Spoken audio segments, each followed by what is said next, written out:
incident was about to take place that would shake the foundations of the civilized world. It is time to open your mind. Time to discover your divine self as we navigate this holographic matrix together. Strap in, cosmic family, as we slide through this wormhole of cosmic information together in search of the truth. You can't handle the truth. It's time to go inside the matrix.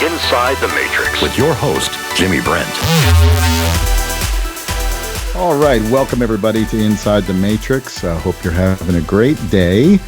And today we bring back G. Edward Griffin, our friend who's been on the show before, and we're so happy to have him back. He's such a wealth of knowledge and sage, wise thoughts, which we all need. And he's, as you know, as many of you know, he's a prolific author, lecturer, film producer.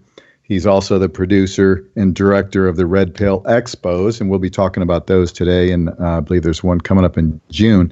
So, Ed, welcome back to the show. So good to have you here.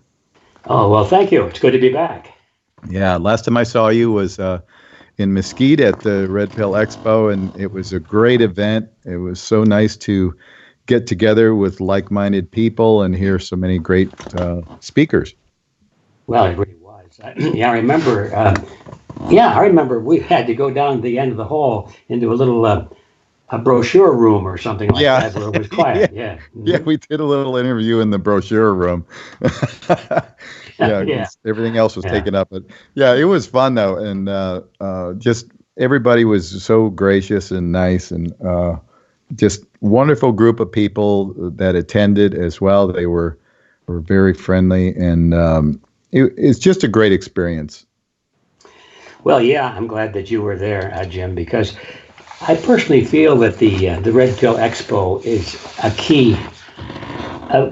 key part of the puzzle. The puzzle is how do we change the world, literally? How do we reach a lot of people? And it may sound kind of frivolous to talk about the Red Pill because it's based on a sci-fi movie. It's all fantasy and all of that sort of thing. So how could you be serious about changing the world? Come on, guy, with something like that. Well, the truth of the matter is, I do believe it has the potential for that, because even though it's based on a sort of a popular meme of take the red pill and see life the way it really is, it's strange how many people around the world now, in the last 20 years since that movie came out, have seen the movie and they've begun to think, that was a pretty good analogy. That was a pretty good explanation of what's really going on in the world today. And it's caused them to think about reality more, I think, more so than if you came up to them and grabbed them by the lapel and said, hey, buddy, listen to this. You got to learn this, I think you're right. It's very much ingrained in our culture now.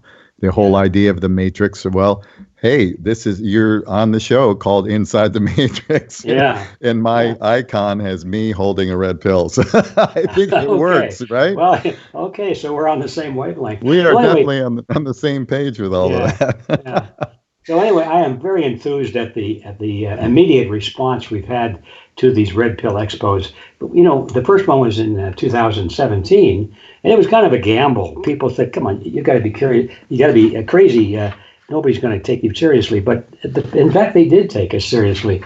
So it was a gamble that paid off very well. And each event since then has been ramping up. Our last one in Mesquite was kind of small because it was out there in the desert. And maybe a lot of people didn't know where it was and didn't want to go. But we still had a great turnout, and we had a great live stream audience. And the energy level and the enthusiasm continues to build. And now, as you probably know, our next event is in June 5 and 6. And we've decided to go back to the scene of the crime. And it's going to be held. Go back, and we're holding the event on Jekyll Island. So now that may not mean anything to a lot of your listeners, but anybody that's familiar with the Federal Reserve System, and then they just know that the Fed was created on Jekyll Island back in 1910.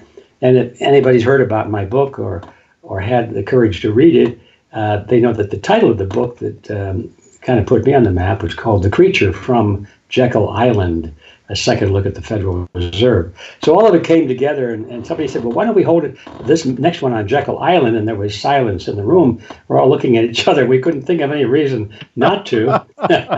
So, I think that is so incredible. I think it's very exciting to have it. Now, is it in the exact same hotel as well? Or is it just in that location? No, the hotel where the Federal Reserve was created is called the Jekyll Island Club.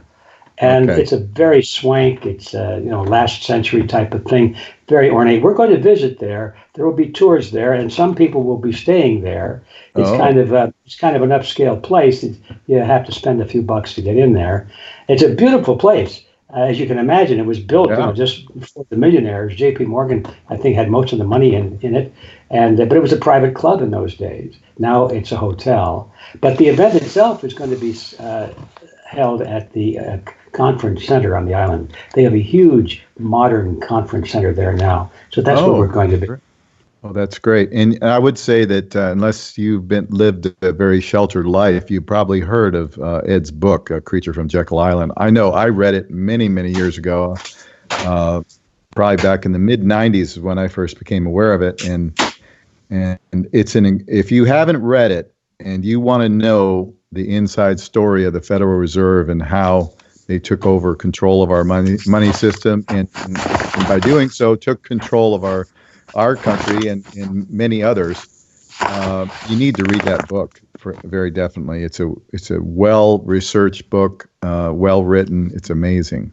And Ed, you are so well known for that. I mean, people in the Patriot community, we're all aware of that book.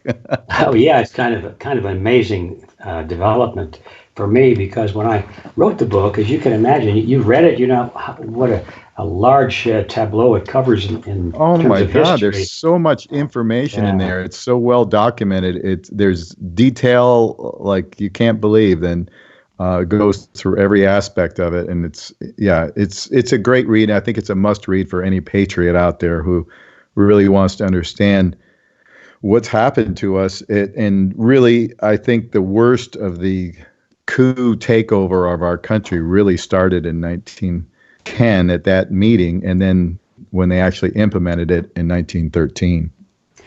Right on. And the history is dynamite, and it explains so much that otherwise is just unfathomable. Why is this happening? Why do they keep making these mistakes? Don't they see that it doesn't turn out well?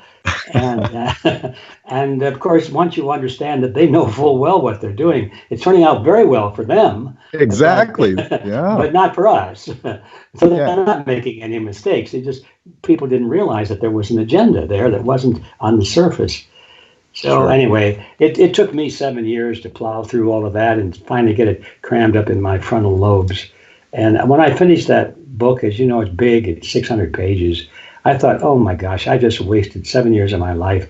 Nobody's going to want to read this thing. It's too big, it's too heavy, it's too dry. It's all about history. Who cares about history, you know? But to my amazement, we've never promoted the book except to go on the internet and say, here it is in our bookstore. And well, man, we've gone through 50 printings, 1 million copies have been sold. They keep selling, and I can't believe it. And then I just have to realize that people are more attuned to these things than I thought they were.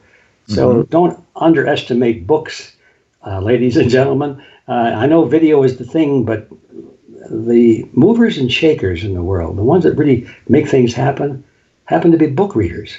So those are the people we're trying to reach. Exactly. And I think anybody that's really serious about wanting to understand real history, because we certainly don't get it in our state-run school systems, anybody that's serious about wanting to understand that history has to read your book, because it's all laid out right there. Well, thank you for that, my friend. Much appreciated. And, you know, I'm not the only one that feels that way. Everybody that I've ever talked to about it that's read it, they all feel that way. And so it's a classic to me. It's a classic book that should be in every schoolroom.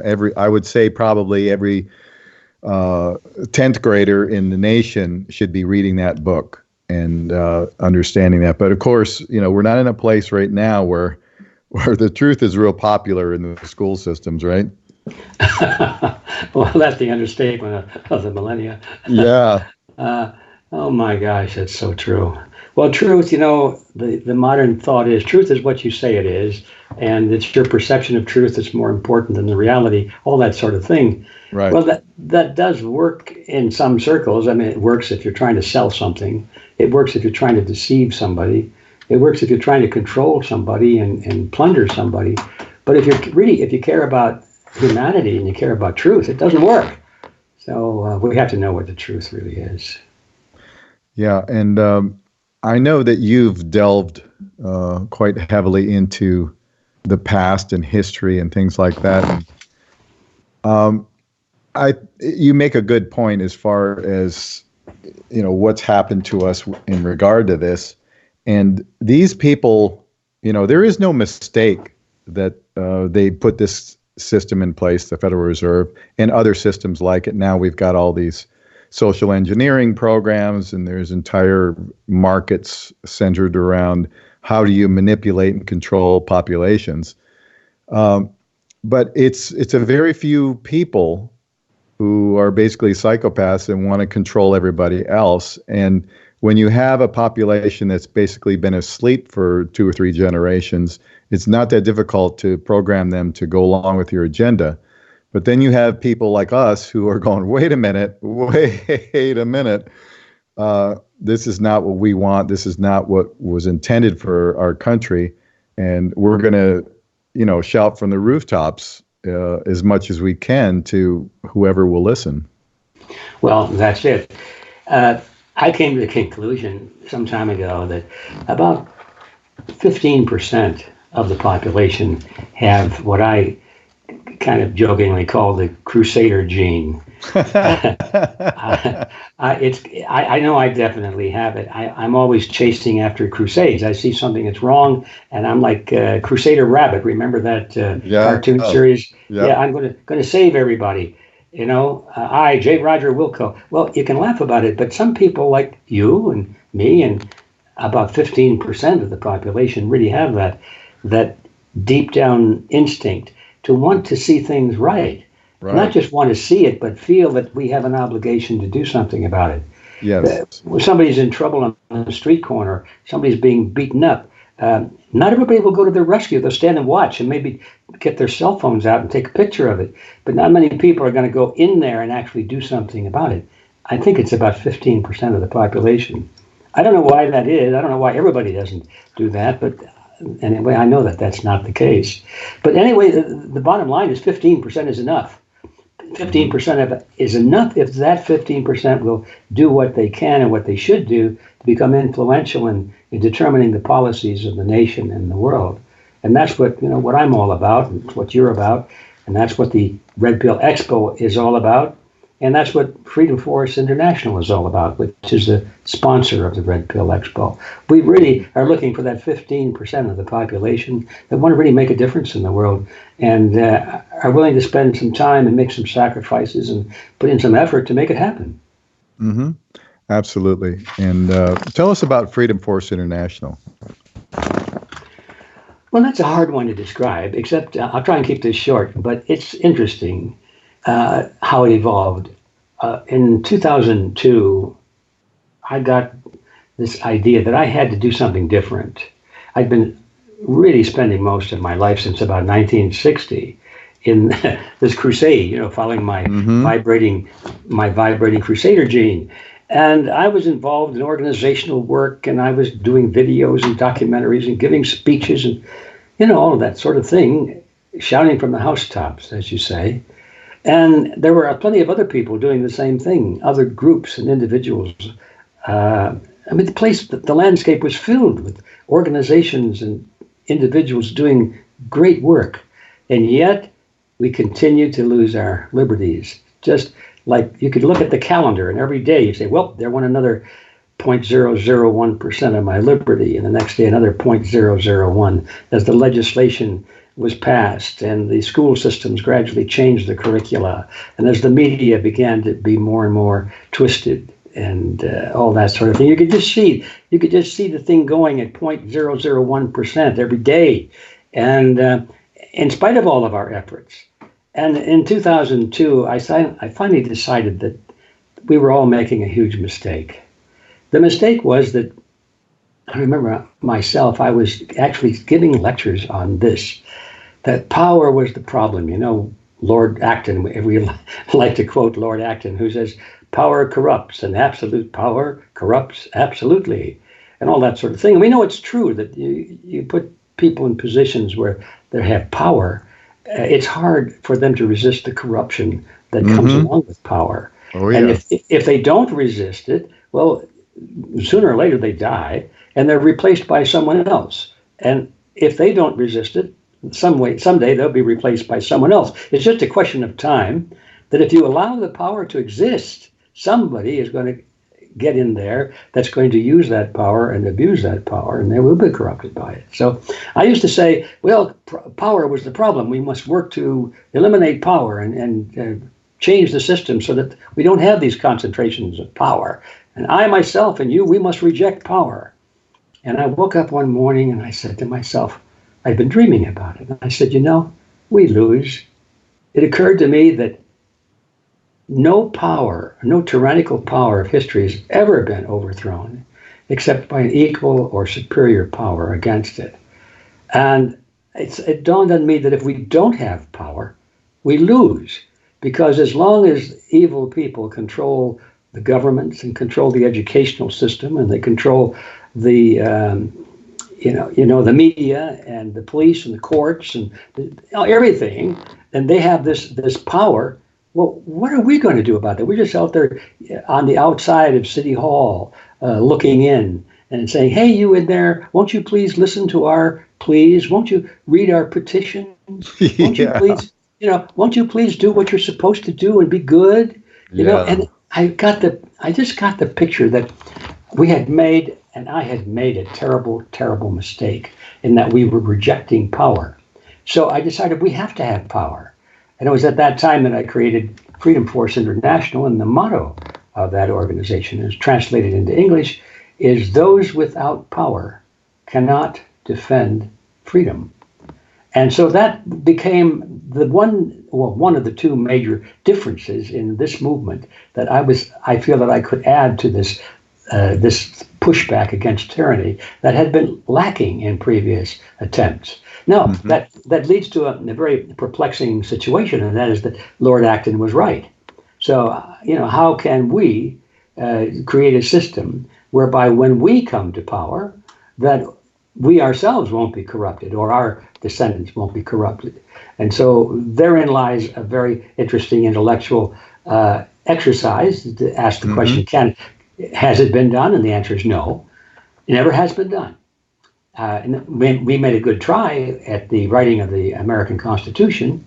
Very good try. For a beta model, it was excellent, but it was just a beta model. And as we see, it was not impenetrable.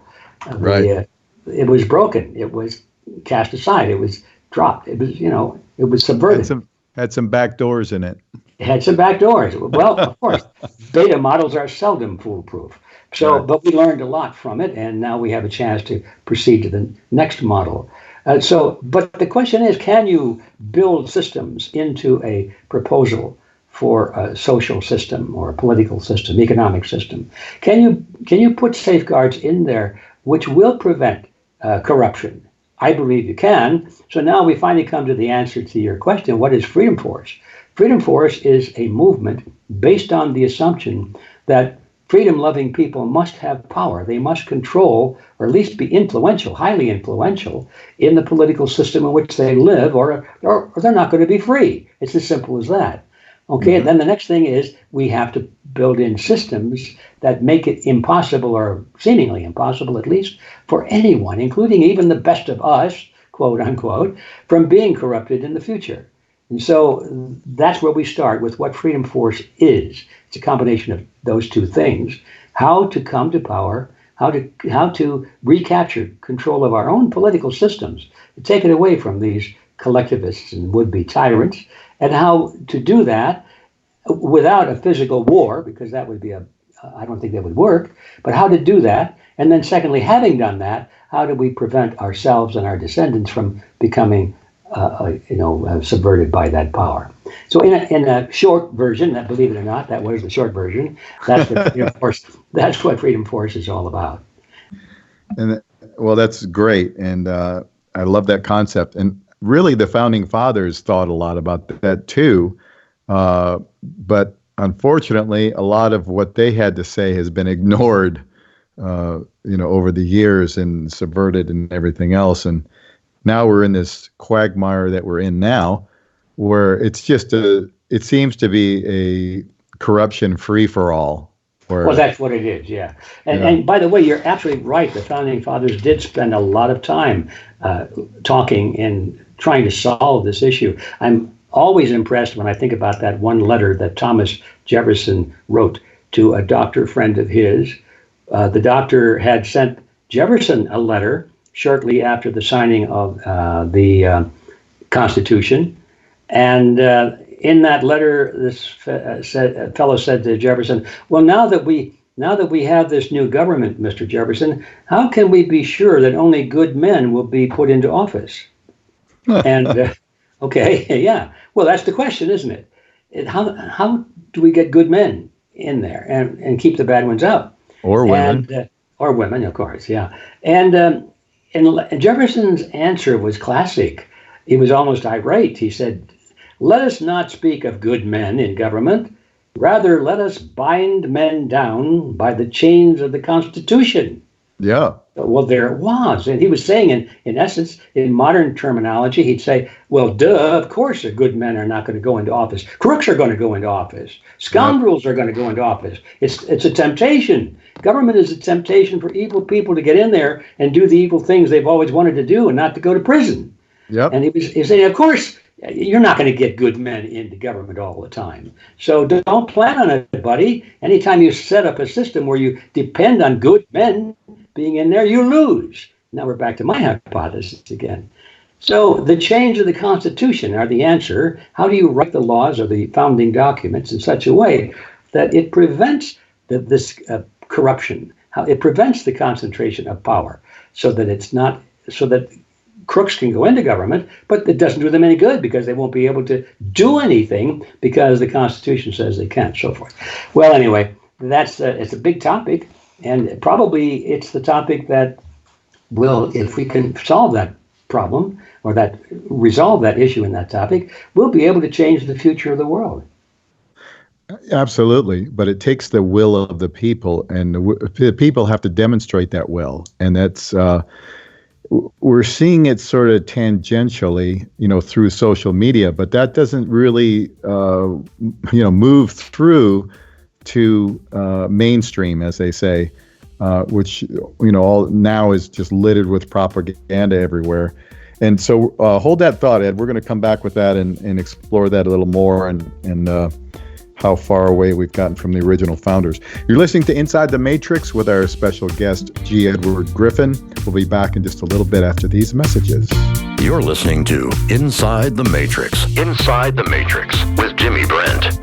All right, welcome back, everybody, to Inside the Matrix with our special guest, G. Edward Griffin.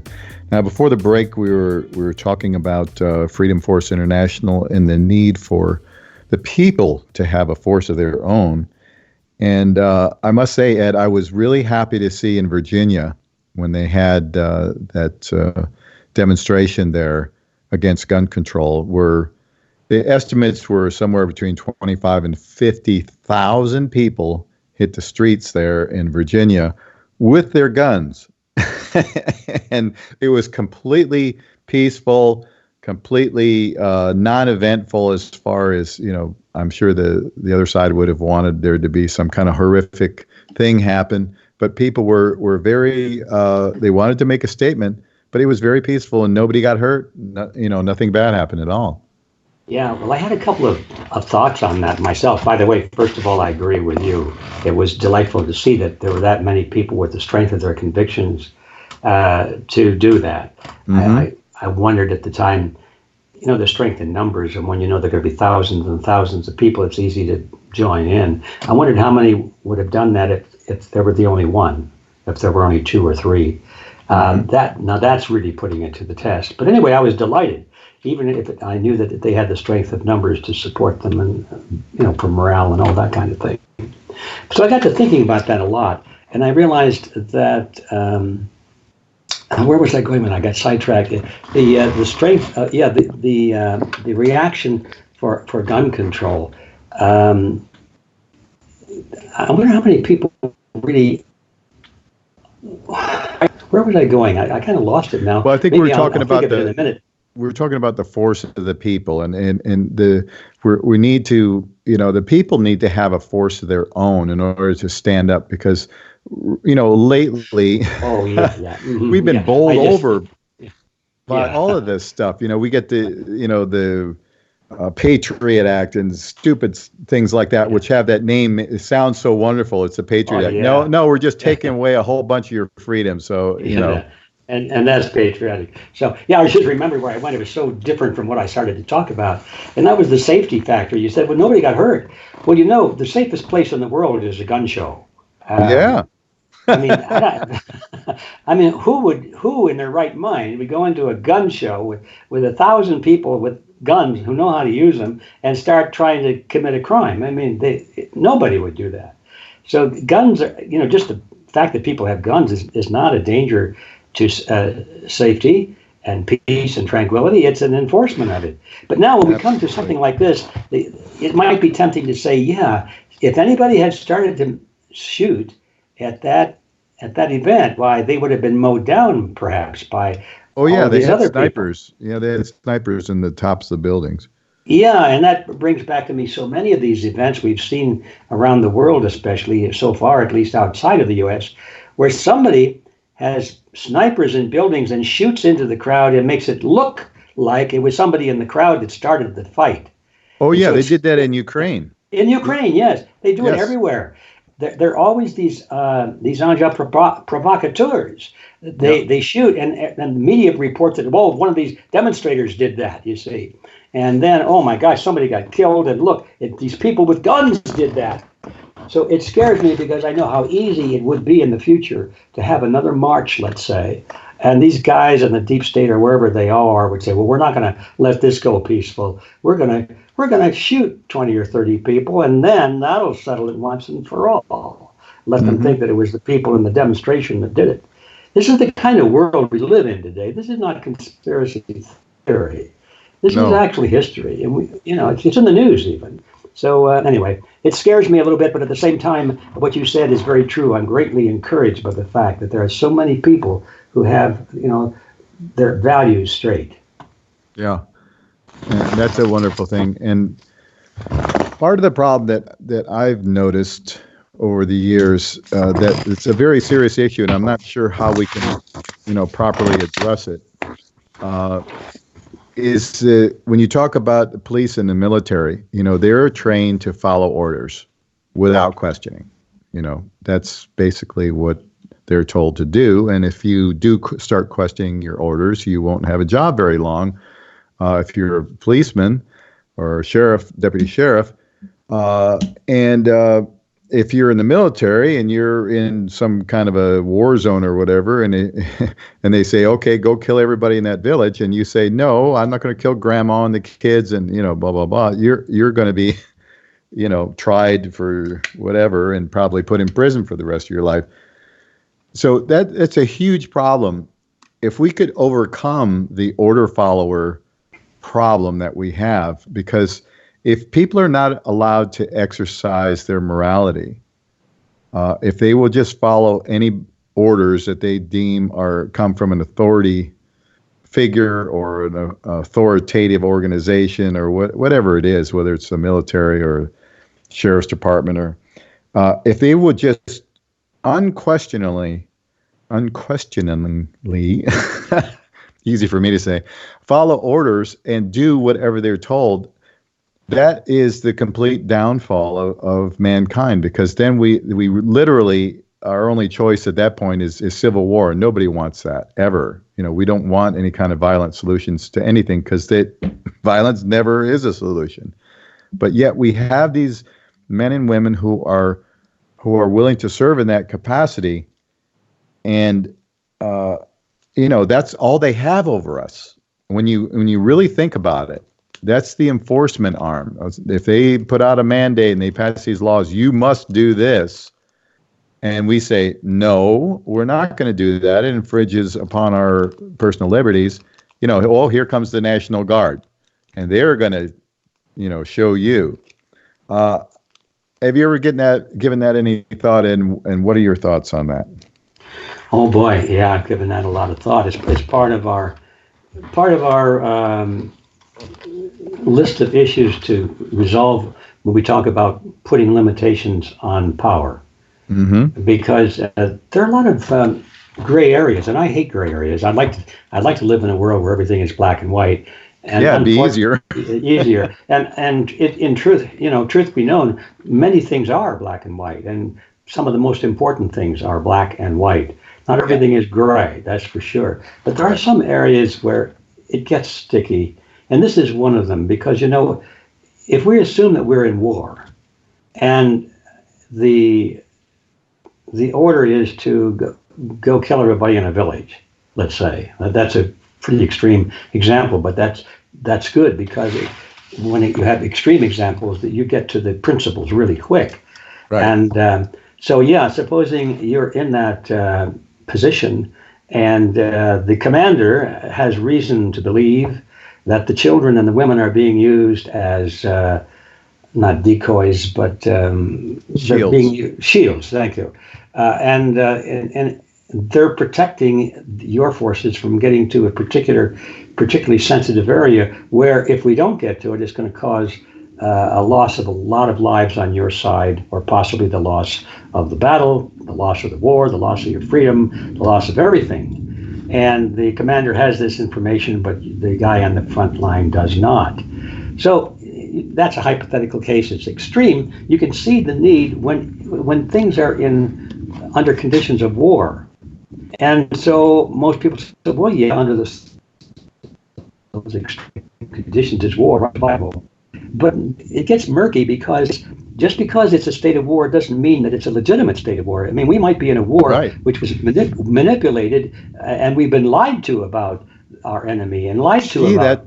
That sounds kind of familiar. Yeah, doesn't that fun? So now what happens when you inject that element into it?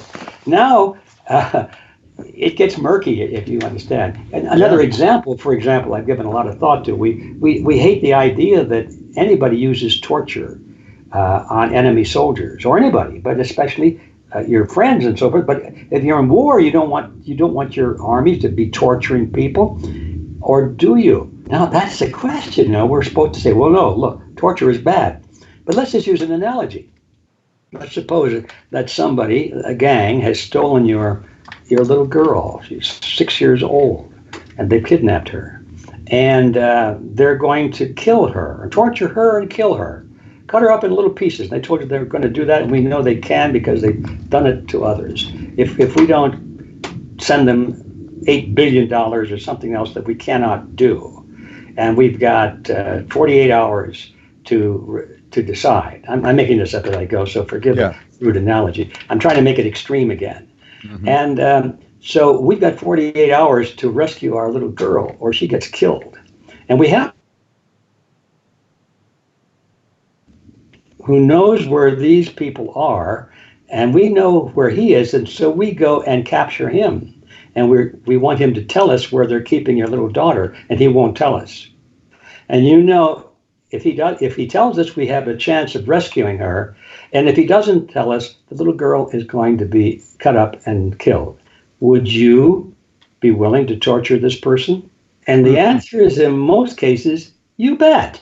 This bastard he's part of a team that's going to kill my little girl, or let's expand the example, is going to kill our nation, is going to take away our liberties. Of course, they don't deserve any treatment other than that. You've got to do this in order to save those things which you cherish. So it gets murky.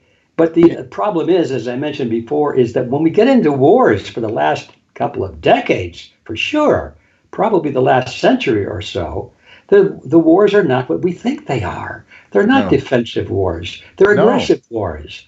They're wars with hidden agendas. invasion. I mean, they're not wars of self-defense. So everything changes. Well, that's what that's what I had in mind is when it comes to morality and everything, because you really have to back up. Once you get out there, it's and you're in the middle of a battle, it's a whole different thing. But what I'm saying is that we allow these psychopaths to decide when we're going to do crazy stuff like that.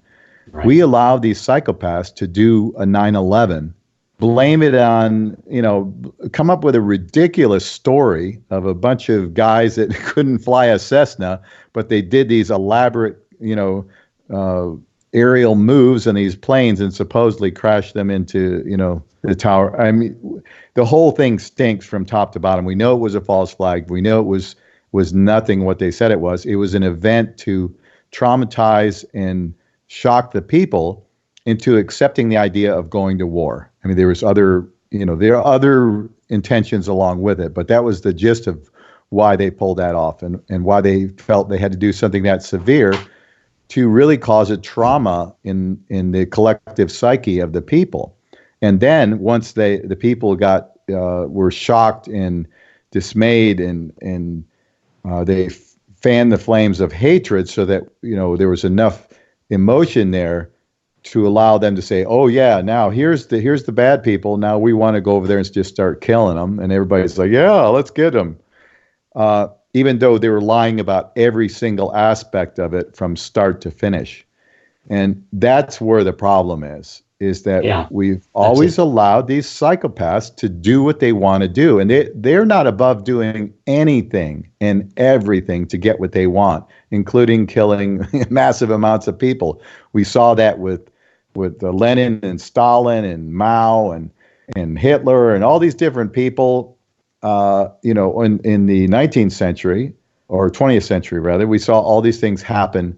Millions and millions of people were killed because these psychopaths were, people would give them the power and then follow through on their orders, knowing that this is absolutely wrong in every single way. And we don't have the tools because we've been dumbed down and, society is taught that morality must be selective in some way or very not objective and not black and white, but just, whatever suits you is what you should do. And because of that stance, we have corrupt politicians who will take money, they'll set up kickback schemes and bribes to, enrich themselves, but at the expense of the people. They will begin wars. We know every single world war in the 20th century was completely planned in advance, completely orchestrated, for the effect that it had. And that's the level that we're dealing with. And unless we figure out how to deal with these psychopaths and not pay any damn attention to them when they start ranting their crazy talk, like after 9/11. Yeah, well, the key, of course, is that it's easy to not pay any attention to them if all they're doing is standing on a street corner. But if they happen to be sitting in the halls of Congress and on the Supreme Court and in the White House and all of that, you can't ignore them because they're shouting at you like in 1984. You hear it over the loudspeakers constantly. Right. And so anyway, that's our challenge, isn't it? And so we're back to Freedom Force again. That we have to change that. Otherwise, we're just complaining and saying, isn't this terrible? We got to do something. But the question is what? What? And that's what happened to me in that morning in 2002 when I woke up and I realized what we've been doing wrong. Instead of complaining about what these people are doing who are holding positions of power, we have to get rid of them in those positions of power and replace them with people of an opposite point of view, the individualists versus the collectivists. And people who have no axe to grind at all, except to preserve the liberty and freedom for themselves and their fellow man, because they realize they can't do it for themselves unless everybody has it. And so that's what Freedom Force is all about. And the Red Pill Expo is kind of like a big open door where we can appeal to a lot of people without necessarily having to get so quickly into the deep philosophical issues that we're talking about today. We can talk about more general things about, the red pill, Look what they're doing with forcing people to take vaccines. They think that that's going to stop these diseases. Well, what diseases? Like this coronavirus, for example. Now we're dealing with issues that most people can handle because they're kind of narrow. They go, well, the coronavirus, is that any different than the flu virus or the pig virus or swine flu or whatever it was? How many scares have we had before? And nothing has ever happened except that these pharmaceutical companies have made $1 billion or $20 billion from selling vaccines for a disease that was never there in the first place. And how many times we have to go through this? So that's the value of something like the Red Pill Expo. We can talk about issues like that without necessarily having to get down to these really tough philosophical and morality issues that we've been talking about here today. But sooner or later, those deeper questions have to be resolved. And if we have a movement that doesn't have an anchor on those moral issues, then we have a movement that's not going to go anywhere. Exactly right. Because if we don't have that moral anchor and that morality established, and that character and ethics and all those things that we associate with good character, if we don't have that as a society, then we're just going to shift from one corrupt system and one corrupt group to the next. You think really? That's what we're doing now. Like we've been doing for 5,000 years. Forever. Yeah, forever. Yeah, and the sad part to me, one of the sad parts, there's so many, is that humans are so easily programmed. They are so easily indoctrinated and programmed into different ideologies or thoughts or systems or whatever. That's to their own detriment, but they're unable to see it once they've been fully indoctrinated into it. You know, whether it's your religion or Marxist philosophy or whatever it is, people are very susceptible to that. And I'm not saying that you shouldn't consider, a lot of different ideas and things, because that's very important. You have to have an open mind to be able to consider things, but never lock yourself into a belief system that is going to take away your personal freedom, because you're just going to follow a system that's predestined for you and already sets you on a path that's not going to serve you. Well, it's true. Everything you've said is true. And the key, of course, is that most people agree with what we're saying. But what they don't understand is that the information that they're using to make their judgments as to whether something is moral or not, that information in many cases is false. Right. So if they have wrong input, they'll come up with the idea that the good guys are the bad guys. And it's easy to do if you control the information. I remember, I was talking to a few years ago with a retired military guy from the U.S. service, and he said they were taught, he was in intelligence service, and they would go into regions, he said, in supposedly like enemy territory, and they would set up outposts, and they would try to topple a regime, for example. And this was their assignment, to topple a regime, to get rid of somebody they didn't like and put somebody in who was friendly to our side, so to speak. That's Seems special. Like, okay, we'd say that's great. At least they're on our side, right? We might have to do that someday to defend ourselves from tyrants who are going to come in and destroy our nation and so forth. So it's a justification for it. But no, and he said, anyway, I get to the point. He said the first thing we had to do when we went in, the second thing, the first thing was to establish rapport with some local sources of support. The second thing was to create, what do they call it? Information dominance. Mm-hmm. Your first step is to control the information that goes to the people. If you can do that, even influence it, but preferably control it, you have to dominate it. Now you control everything, because you can control what people think is right versus wrong. Mm-hmm. And then there'll be moral people, even good moral people, will be conditioned with false information to do evil, thinking that it was virtue. Yep. So that's it. Yeah. That's why it's so important for the media to be exposed for what it is. It's a control mechanism right now. It's exactly fulfillment of that goal of achieving information dominance. And that's what we're fighting. Absolutely. I couldn't agree more. And I've often felt like World War III, I think we're in the midst of it, and it's a war for the mind. It's a war for your soul. And I think that's what World War III is. I mean, it could potentially become, something more physical than that. But the war of the mind is really where it's at with these people, because if they get the backing that they need, they can do literally anything that they want to do, and they've proved that over and over again.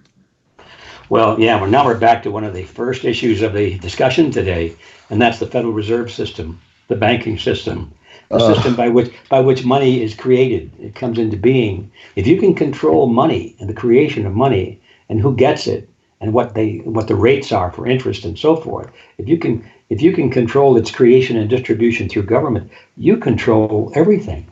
That's it. And it's been that way ever since then. And actually before that too, but they really consolidated their power in 1913 when the Federal Reserve Act, formerly I guess it was the Aldrich Bill originally, right?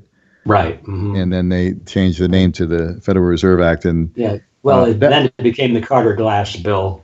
And that was the Federal Reserve Act, the Carter-Glass Bill. And that's interesting. Talk about information dominance.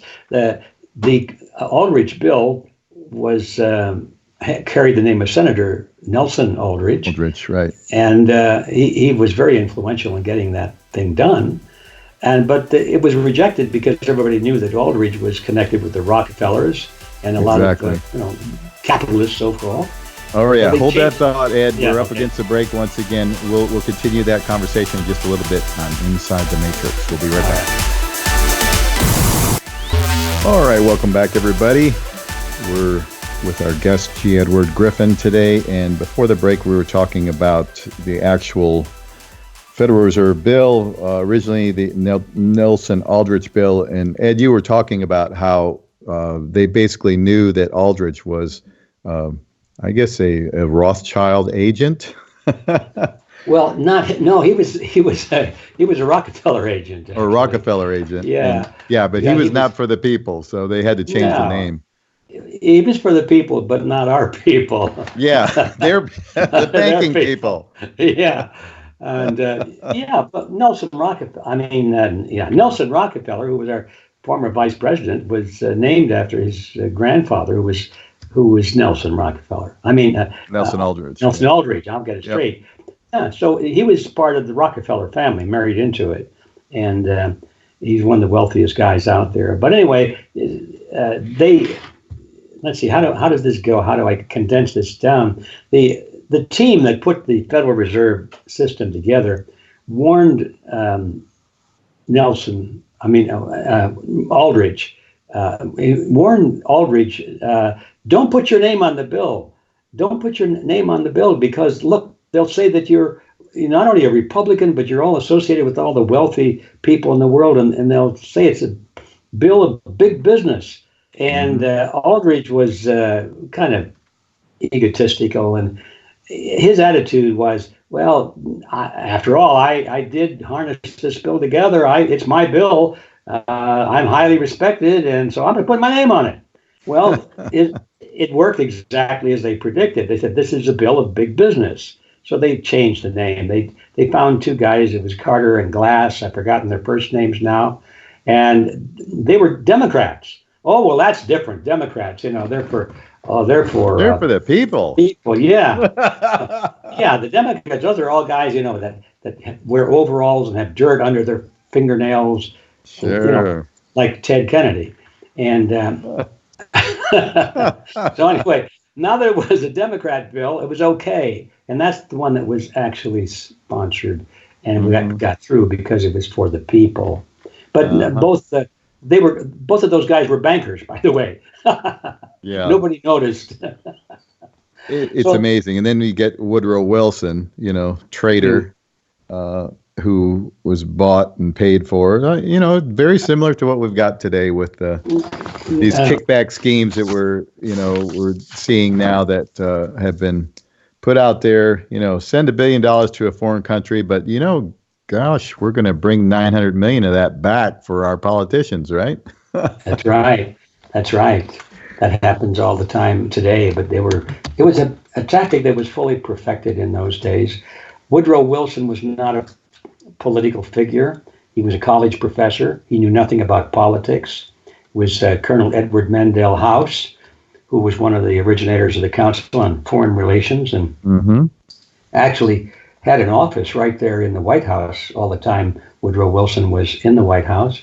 And he was the secret guiding hand behind Woodrow Wilson. And so Wilson was handpicked by Colonel House, and he was introduced to the Democratic Party, and they made him president. And he was a gosh, gee whiz, how's this working kind of a person. He was an intellectual, and it was a one-worlder, and they told him, look, one of the big issues is the banking bill. Now, the people don't like it, so if you want to be elected, you ought to speak against it. But remember who's paying your bill and who's making you president. And that's exactly what happened. Woodrow Wilson spoke against the Federal Reserve Act, and he told the people exactly what they wanted to hear. But when it came time to get the Federal Reserve Act pushed, Wilson did nothing to really oppose it.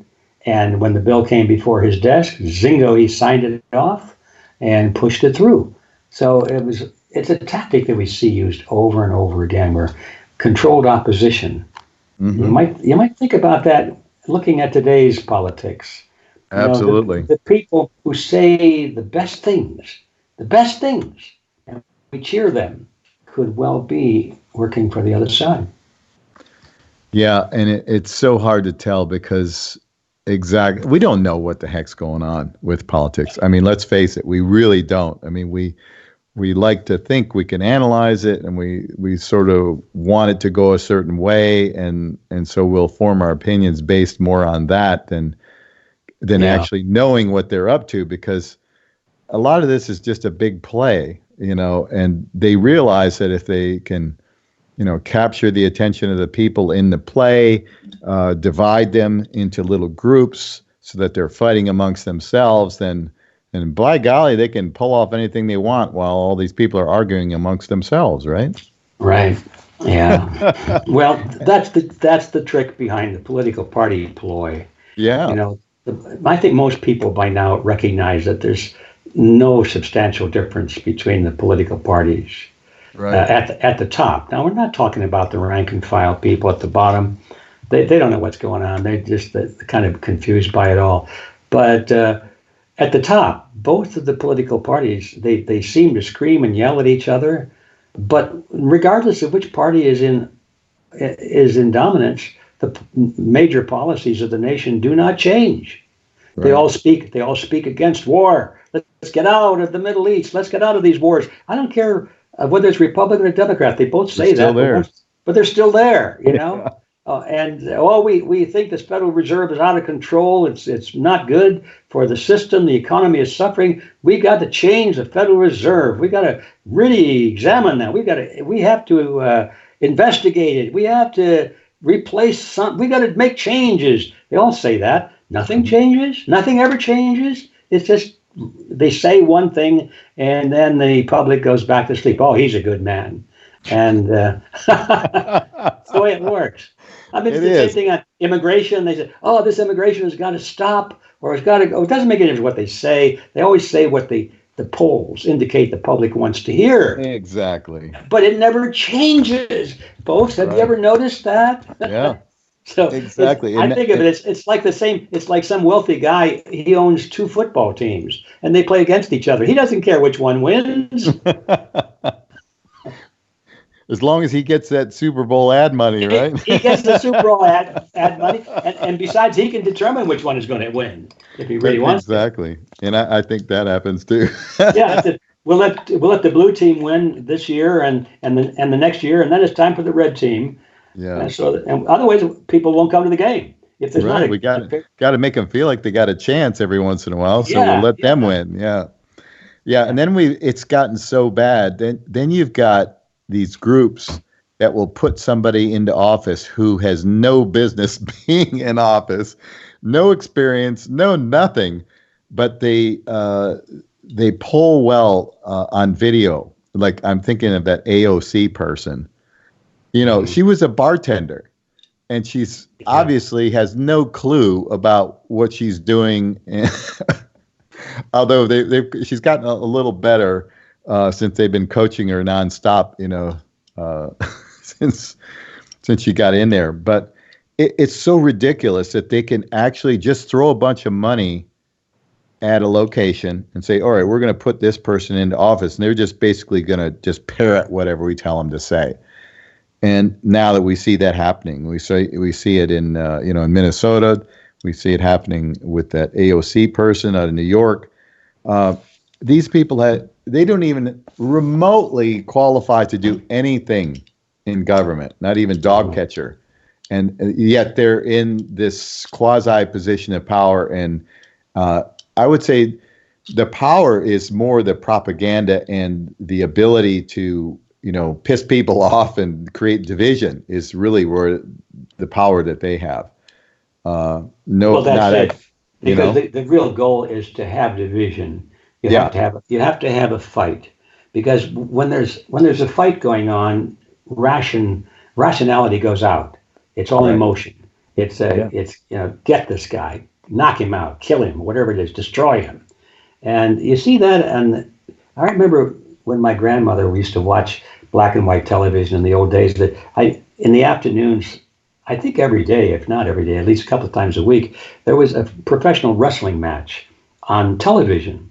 And my grandmother would watch those guys with, the guys with the bandanas, the guys with the masks, the guys with the USA flag wrapped around them. They're always a good guy and a bad guy. Right. And they would pound the knuckles out of each other. I mean, that must have hurt, Throw them out of the ring, jump on them, hit them with the elbows. Get him, and they would do dirty tricks, and the crowd would yell, "Look out behind you!" And my grandmother was jumping up, walking around. She says, "Get him!" And then that they go in the locker room and they say, "Hey, that was a pretty good wrestling match." And, Good show. Good show. Yeah. Now who wins tomorrow? Well, don't people understand this is what's going on in politics?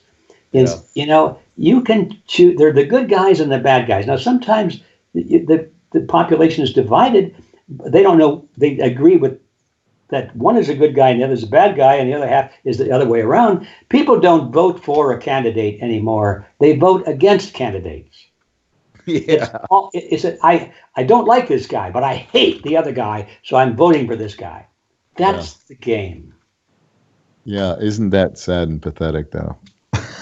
Really? Well, it's genius. It's genius strategy. On their end, it's genius. Yeah, on the psychopath side, it's genius. And people think they're gonna solve this problem by simply saying, "Well, who are you going to vote for?" They think that's it. Who are you going to vote for? Well, hey, ladies and gentlemen, both candidates, both parties are controlled by the same wealthy guy that owns both teams. He bought both teams.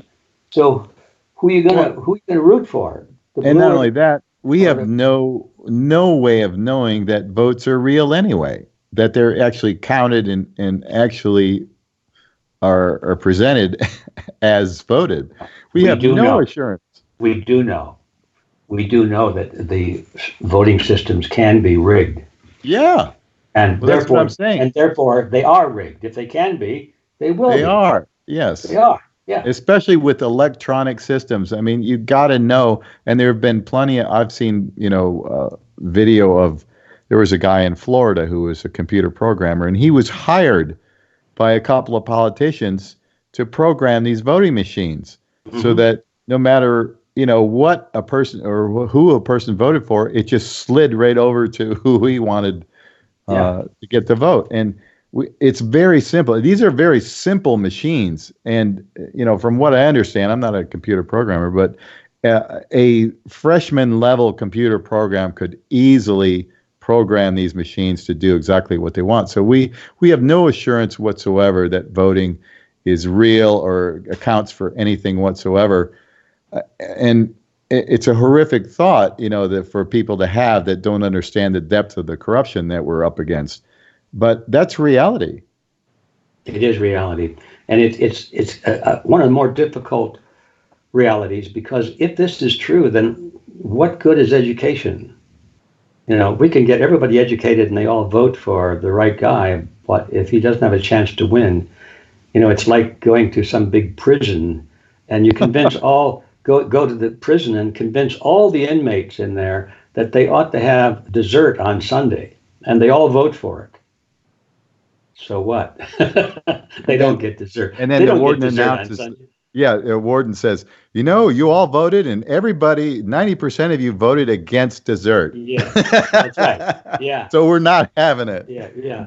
It's your choice. We relied on the good judgment of you people, and this is what you voted on. Yeah. So I don't know. That is a tough one. That is a tough one to think around, how you solve that problem. Well, I think the only method is to have paper ballots that can be physically counted. Yeah, we know how to do it, but how do we make it happen? How do we actually implement that? Yeah, that is always the problem. Yeah, the politicians are not going to vote for paper ballots. No, because they can't control them. Well, in the old days, I think they had their control system was bussing in people from other places. Yeah. Finding dead people on the rolls, all that. That's kind of the way they did it back in the old school way, right? Yeah, that, and also when it came time to counting the ballots, they could stack the election commission with people who were all from the same point of view. I mean, regardless of what party they were, they get Democrats and Republicans, both of whom were on the payroll and told how the count was supposed to turn out. Yeah, that was done quite a bit, especially in rural areas and small towns, things like that. Mm-hmm. But now it's so easy for them. It's just a matter of a computer programmer. And actually, a lot of these politicians own stock in the companies that manufacture these voting machines, which would seemingly be a conflict of interest in some way. Well, nobody cares about conflict of interest anymore. I mean, look at all of these people at the CDC that are approving the pharmaceutical drugs and the vaccines. Yeah. The ones making the decisions are primary stockholders in the companies manufacturing the vaccines. Yeah. Oh God, it's just so crazy. Is that a conflict of interest? And it's killing people. Literally. Yeah. Literally, and little kids mostly right now, and giving them autism and a lot of other things. So it's really bad. Now, this is negative. When we get onto these negative things without talking about what the solution is, and that's why we come back to my idea that is we have to come to power. Mm-hmm. We can't if we just sit back and say, "Oh my goodness, look what's happening to us," and go look into the windows of City Hall, as I mentioned before, and say, "Oh, please, won't you do what is right?" This begging is not our masters. Yeah. Yeah. Come on, read the Constitution, follow it, please. Yeah. Look how many signatures we have. We've got to go further than that, and that's where Freedom Force comes in, and that's why Red Pill Expo is so important, because it's the beginning of that program in Freedom Force. Yeah, I love that, Ed, and I'm so appreciative of you taking the reins on this and really trying to make it happen. And I'm hoping that a lot more people will decide to, become a part of things like that, because we have to get involved. We can't just let things go the way they're going, because it's the outcome that the transhumanists and the globalists have in mind for us is not where we want to go. Yeah, Jimmy, you say we have to do something. You're talking about the 15%. Mm-hmm. Let's be clear. 85% are not going to do anything. Mm-hmm. They're going to just see how it all turns out.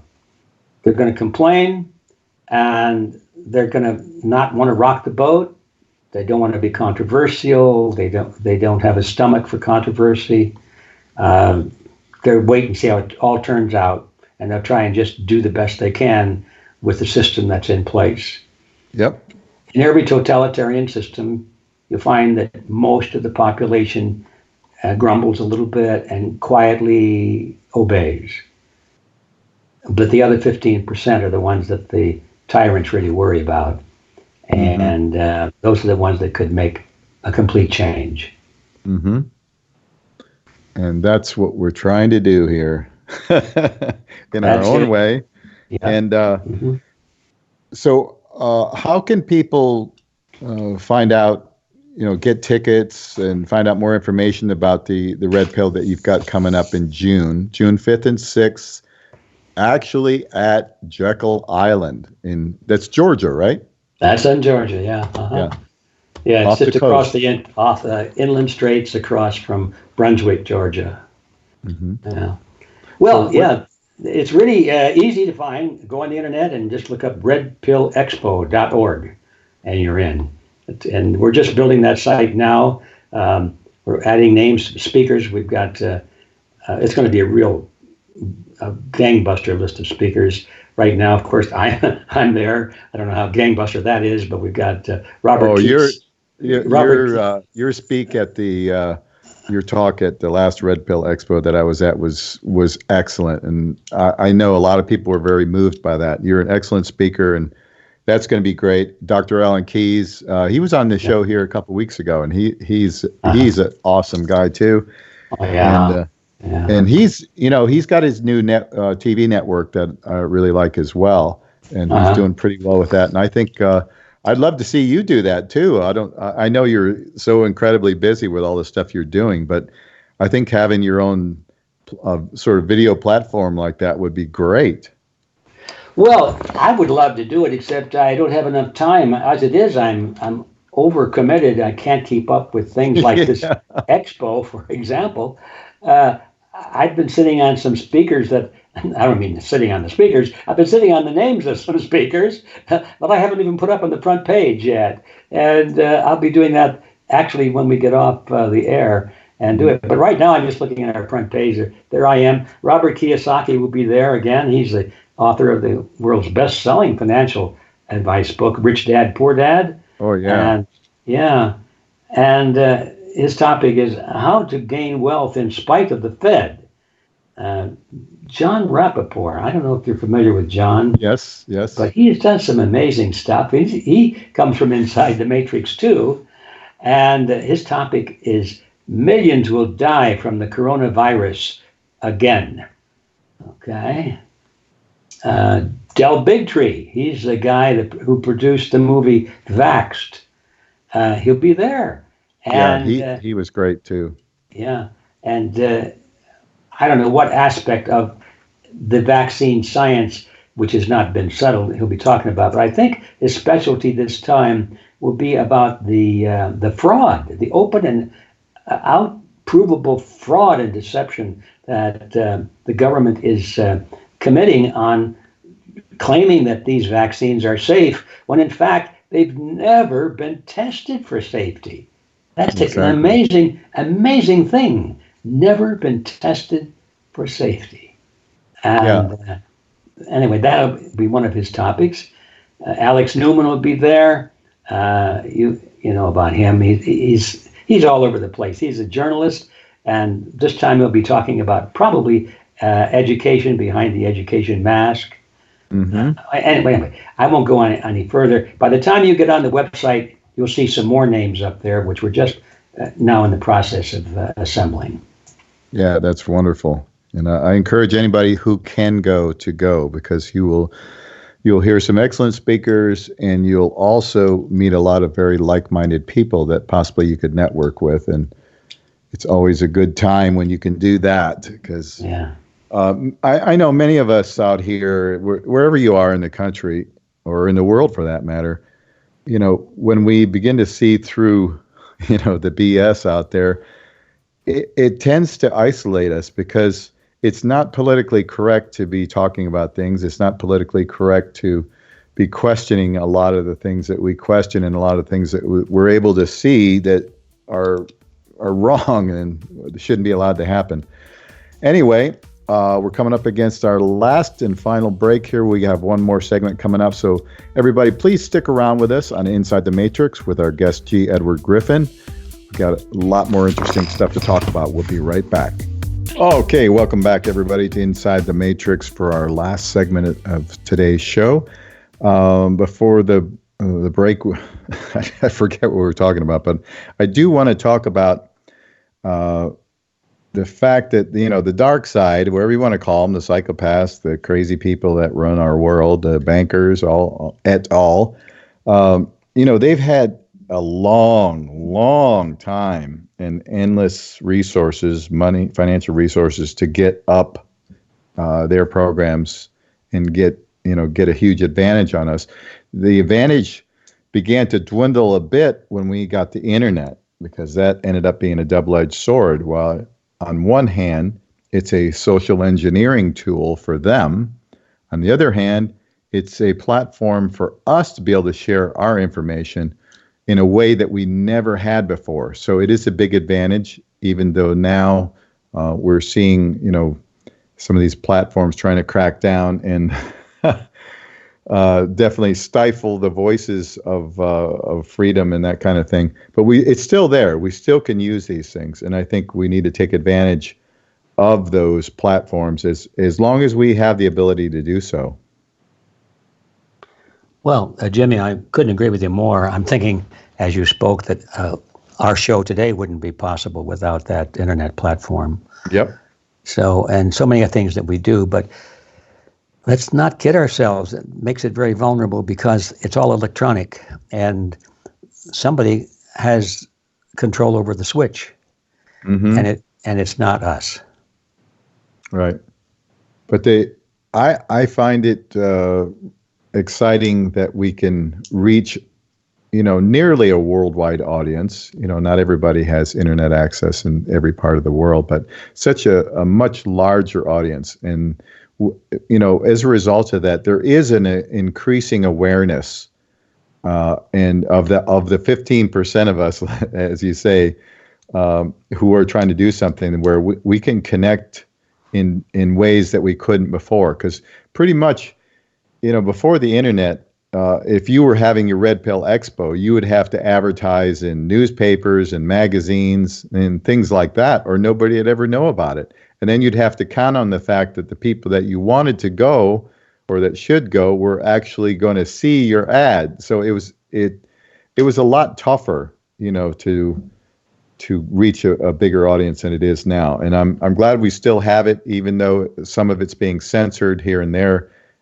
We still are able to do it, and I think we're just going to keep going with that. And I like the idea of all the stuff you're doing, and we need to focus on the solutions, because we can talk all day about how bad it is, and it is bad, and which rabbit hole we want to go down and decipher how they did all these things they've done. But we really need to focus on the solutions and how we can be most effective. Well, again, I find myself in total agreement, Jimmy. I guess you and I have been eating the same cereal. We drank the same Kool-Aid, right? Yeah, we're in total agreement on that. And what you've said is the reason that the powers that be are really pulling all the stops out now to try and control this thing called the internet. They want to, prevent people with the point of view that we hold from having access to it. And they'll say, well, we're engaging in hate speech or whatever, or we're delivering false information, fake information. Right. And we've got to have laws against hate speech, right? We've got to have laws against false information. We've got to license people so they don't present false and misleading information, because people deserve better than that. All those arguments that are used to deceive. Mm-hmm. So all stops are pulled out now to put the controls on this genie. They want to put the stopper back in the bottle, or put the genie back in, whatever the case may be, because they recognize that if this continues, the word will get out, and they lose control. we're back to that thing called information dominance again. Yep. If you don't control the internet, you don't have internet. You don't have information dominance. So we know that the totalitarian systems of the world are all eagerly working to have control over the internet. And there are ways to do it. All they have to do is convince the gum-chewing public that it's a good thing, that it's in their best interest, because otherwise all these haters are going to be on the internet or something like that. Yeah. So it's a run to the finish line is what I'm trying to say. We have only a little time left before they either close it down or we break through completely. And I don't know how much time there is left. I'm glad we're still able to do it. I'm not too worried about how much time we have left and all that. All I know is I have to do everything we can, regardless of the amount of time. But we must be aware that we don't have time to waste. Whatever we're going to do, we better do it now. Mm-hmm. I couldn't agree more. It's coming down to it. And I always use I guess it's a metaphor. I always get analogy and metaphor mixed up, but I think it's the metaphor where when water goes down a drain, as it gets closer to the drain hole, it begins to spin faster and faster. And I think that's where we're at in the funnel's neck there. That things are speeding up in every way. We're seeing the exposure of all this, all the dark stuff that's been going on for ages. It's all coming out full force. We're seeing the satanic activity, all the horrible child trafficking, human trafficking, the corruption in every aspect of our world. It's all coming out. So if anybody's paying any attention at all, they're going to be well informed and know what's going on. Not from the mainstream sources, because that's just propaganda, plain and simple. But if they pay attention and look up and begin to see what's out there and what's being put out, they'll have a fairly good idea what's going on in the world, which was not possible, 30 years ago. It wasn't available like that. Yeah, that's right. So back to your statement that I totally agree with, and that is that I'm thankful, I'm gleeful that this thing called the internet came into existence when it did, because otherwise we'd be stuck with just having to get people to read books. Yeah, good luck with that, right? Good luck with that. And anyway, so it's an exciting time in which to live. I know that. And sometimes people say, I want to go back to the good old days. And my question is, well, when were the good old days? Yeah, when was that? When was that? Yeah. When people just knew a lot less, right? Knew a lot less, and I sure hate to have to. I hate to have to get in a Conestoga wagon and go across the prairie and settle out in the west and fight off the storms and the hostile natives that might not like you coming through their hunting grounds and forging the wild rivers and getting over the high mountains and all that sort of thing. Were those the good old days? I don't know. I'm happy to live in these days. Yeah, me too. Technology is a double-edged sword as always, but it makes our world a lot easier in a lot of ways as well. Anything taken to an extreme can be very detrimental to us, as we know. But, technology, when used properly, is very beneficial to humanity. And we've all grown accustomed to having the capabilities of communication and convenience in many ways that, I don't think most of us would want to give it up if we didn't have to, right? No, that's right. We don't want to give up all the conveniences. But here again, we're back to the Red Pill Expo. One of the recurring themes that we feel obligated to present to the people is the fact that along with this technology comes certain hazards that most people yet are not aware of. And I'm talking about health hazards now, not the radiation. Yeah, the radiation. I don't think people realize how rapidly the ocean of radiation is rising around us. And it's all from technology. And you walk into a coffee shop and turn on your cell phone. And how many little icons do you see there? Wow. How many cell phones are on in addition to the one in the ceiling, and in addition to the one in store next door and the one across the street. And those are just Wi-Fi. In addition to that, we've got radio beams coming from radio antennas, from television antennas, from police cars, ambulances. I mean, you add it all up, we're living in a soup of electromagnetic energy, which the human being was never designed to survive in. And it's beginning to have very serious and measurable effects on health.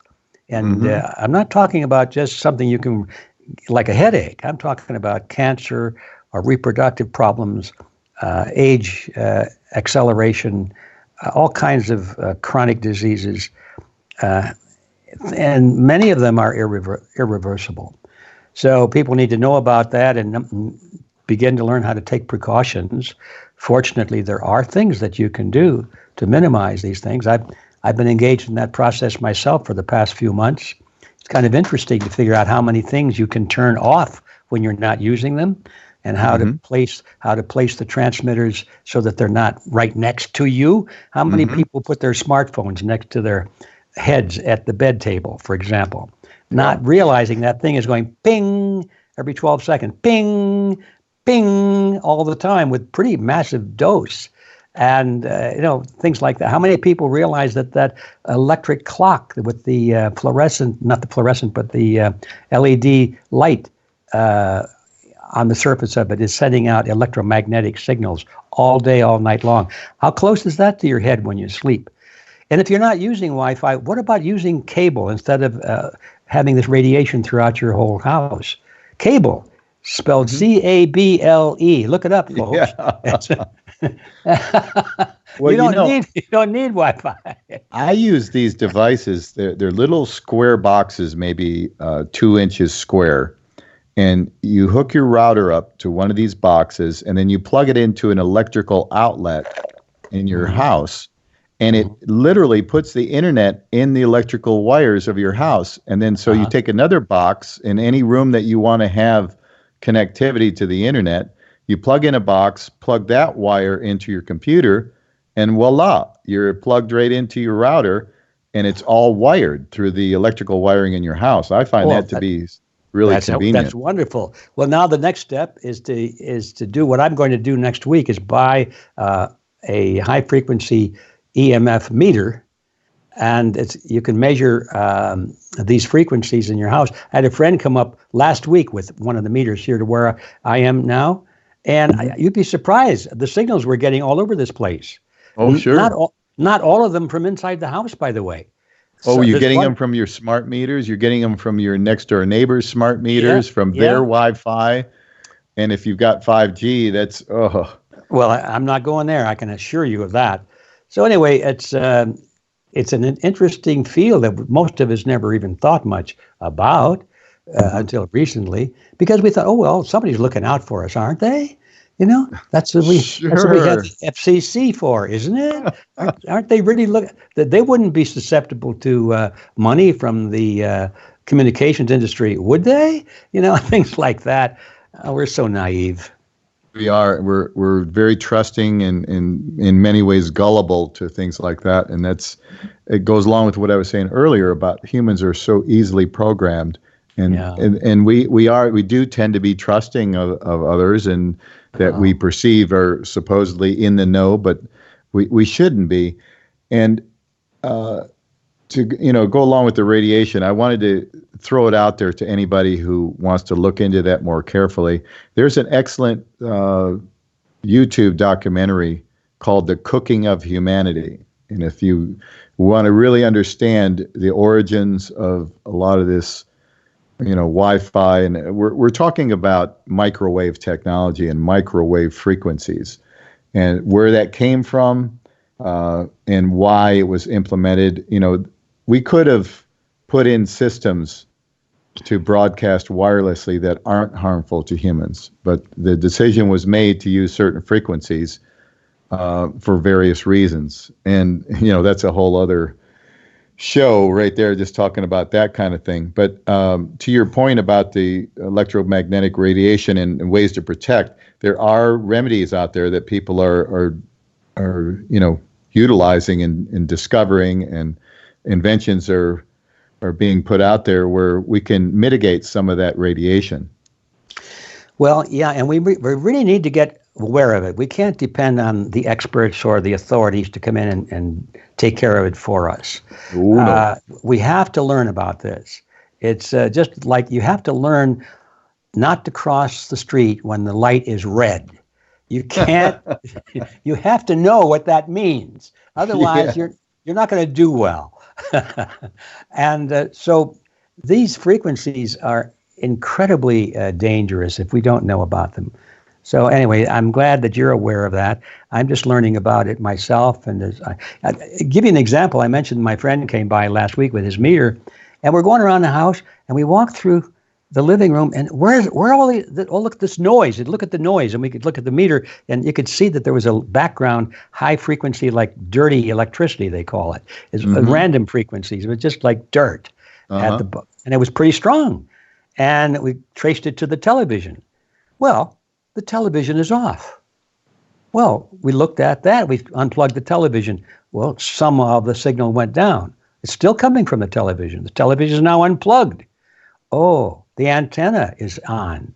We unplugged that. It went down a bit more. It's still getting a signal. Oh, the DVD player is on, even though it's turned off. It's plugged in, and the transformers are working. Unplug that, and it went down. We had 4 or 5. Oh, we had some earphones that are remote earphones. We had to unplug those. We had to unplug 4 or 5 different things before we got rid of that frequency that was in the room. Wow. And everything was turned off. That's the point. It's amazing. Mm-hmm.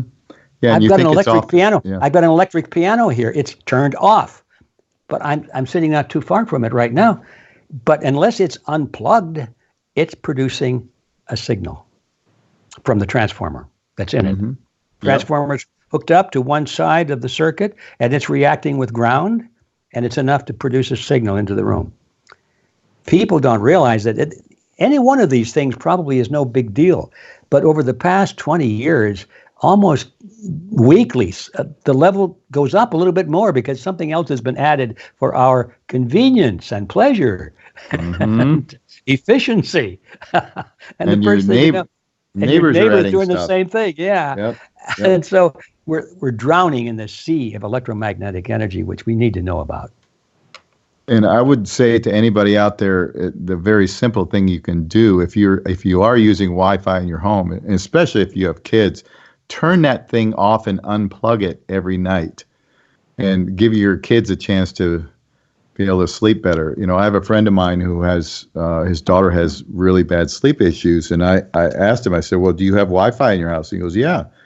And I said, "Try turning it off at night and unplugging it completely, and then see how your daughter is sleeping then." And he told me a couple weeks later, he said, "Wow, she's really sleeping better now." And that's just one little thing. But, you know, to your point, you can go through the house. It's a great idea to get a meter to measure electromagnetic radiation. Go through your house and find all those things.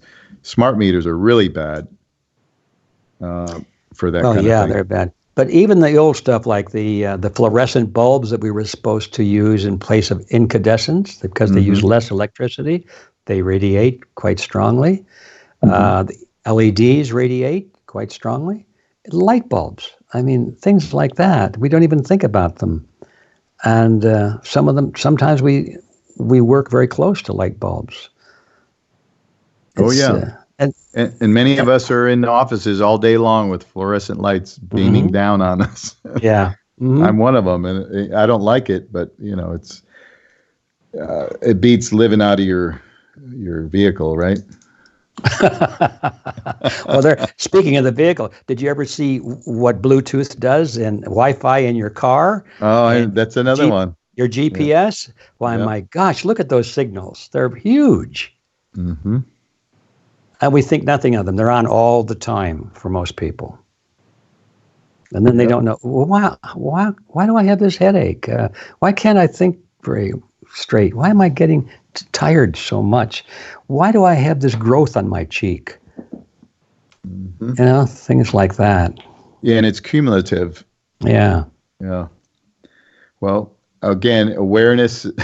We're creating awareness in every way we can, us 15 percenters, and in an effort to because we just want to help people. Honestly, there's no other agenda here. We just want to make things better in the world. We have no other intent here. Well, I might add that anybody that wants to know about these things also wants to know about the solutions. Sure. And so if you come to Red Pill Expo, which I hope you will do, or the live stream. Yes, there would be a live stream. We know that most people can't make it to Jekyll Island as much as they'd like to. Yeah. So there'll be a live stream. And for a lousy $25, the whole 2 days will be broadcast live stream. So you get everything. You pay that much for a hardback book or more. So that's, you don't want to miss it. And what I started to say is that when we present these things, we do our best to also talk about solutions. And on this 5G thing, you'd be surprised how many solutions there really are. You might have to buy a meter. You might have to, go around and find out what's producing the signal and figure out a way to unplug them or put a double pole switch in there so that when you throw the switch, both sides of the current are removed. But that's no big deal. And you'll use cable to your TV instead of Wi-Fi. That's no big deal. We used to do that before. Right. Remember? Cable, C-A-B-L-E. like film, F-I-L-M. You should look it up in the encyclopedia. Interesting stuff. Absolutely. Yeah. And that's a great thing. And I encourage anybody who can go to the Red Pill Expo or get the live stream, and you can sit in the comfort of your own home and watch all the other great speakers that are there and ingest the great information that they're going to be putting out. So I'm definitely looking forward to it. I can't wait to hear everybody that's going to be there. Jimmy, I hope you'll be there like you were last time. I'm going to try. It's depending on what things come up, but I'm going to try and be there. I would love to be there. Well, you'll have a chance to visit the island too. There's a lot of history there. For one thing, you'll take the tour, I'm sure, to see all of these mansions where these guys lived in that went to this meeting. Remember, the whole island was owned by them. The club owned the whole island in those days. Wow. And so these wealthy people had they called them cottages there where they went in the winter months. And of course, they're mansions and beautiful places. You get to see all of that. Go to see the museum if you wish. And there's some great beaches there and some boating and all of that. But the main thing is you want to visit the clubhouse, see the elegance in which these people lived. But the main thing is hear what these speakers have to say. Sure. You'll really know what the Red Pill is all about when you leave there. And what city do people fly into to get there? Because I know there's not a major airport real close. Is there? Oh, golly, I should have the answer to that. You'll have to look it up. Brunswick is the closest town, but there's a major airport to the north of that and to the south of it. And at the moment, I don't remember their names. Probably Savannah, I'm thinking maybe. Yeah, that sounds right. Something like that, yeah. Savannah. Anyway, you can see it easy enough. Look up Brunswick and the nearest major airport, and you'll find it. All right. G. Edward Griffin, thank you so much for being on the show once again. We respect you. We love you. We adore what you do, and we appreciate you so much. So until the next time, thank you so much. And everybody, we'll see you next week. Have a wonderful week, whatever you're doing. Inside the Matrix. This is Inside the Matrix, hosted by Jimmy Brent. Who are we talking about? Jimmy Brent. Live every Sunday, 3 p.m. Pacific, 6 p.m. Eastern. Exclusively on the KCOR Digital Radio Network. It is worldwide. Broadcasting from an undisclosed location deep within the neon capital of the world, Las Vegas, Nevada. For more information on the host and the show, please visit InsideTheMatrix.org. That's InsideTheMatrix.org. It's time to break the chains of manipulated consciousness and claim our true nature as creative, divine beings. Inside the Matrix. Inside the Matrix. This is KCOR Las Vegas, home of the Digital Radio Network, broadcasting from a shack just south of Area 51. Wait, that doesn't exist. This is the KCOR Digital Radio Network. Now for the news.